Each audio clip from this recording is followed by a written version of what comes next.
let's have a little moment of honesty here. As home cooks, we try to have a plan, we try to be ready for meals, but sometimes we just get busy and soon the kids are like, "Daddy, I'm so hungry." And you literally have about 15 minutes before total meltdown.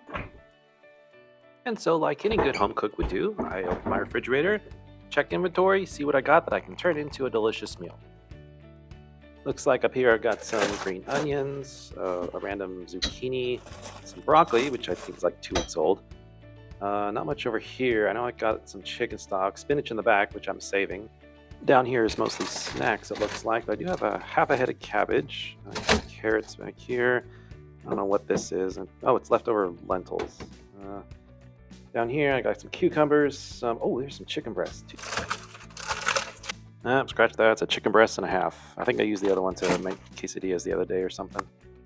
But it looks like I can make some kind of chicken salad or slaw, so I'm going to go ahead and grab the cabbage, carrots, grab that chicken, of course, and those green onions up here. And yes, this is going to be good. Now, my goal is pretty simple here. I want this done in less than 15 minutes or so, but I also don't want to compromise on flavor. So I start by cutting my chicken into bite-sized pieces. Then I get my pan on the heat, throw a little butter in there, and while that's heating up, I'll go ahead and season my chicken with some sea salt, some black pepper, and a little garlic powder.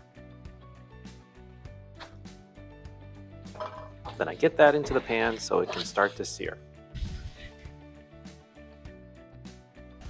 And while that chicken is browning, I'm going to make a quick sauce. So I grab some honey, I grab a lemon, and some olive oil.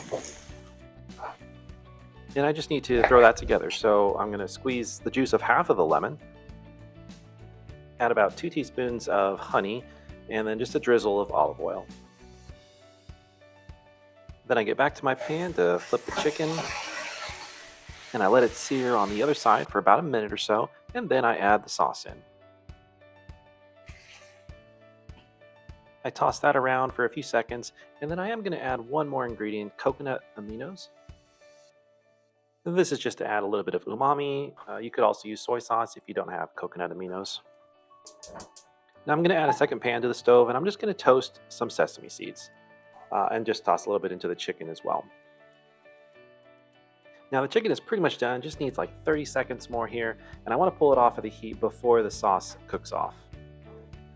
And the sesame seeds should only take about 1.5 minutes to toast. Just toss them around until they're golden brown. Now I just need to whip up this slaw real quick. I'm just going to grab my cabbage and slice it into some thin strips. And you could also use a mandolin slicer for this part if your knife's not giving you the results you want.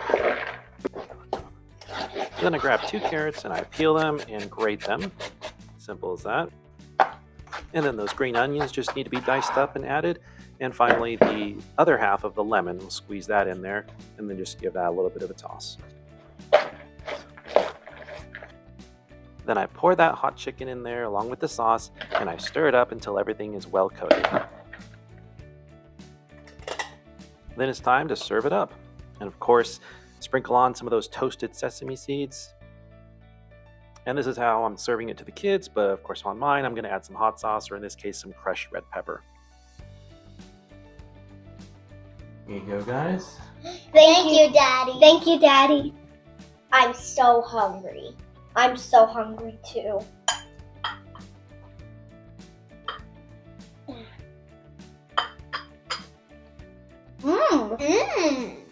Good. You like it, Cass?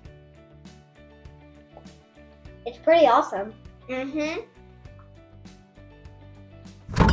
Now, the moral of the story is, as home cooks, we have to show up day in and day out to put food on the table for our families.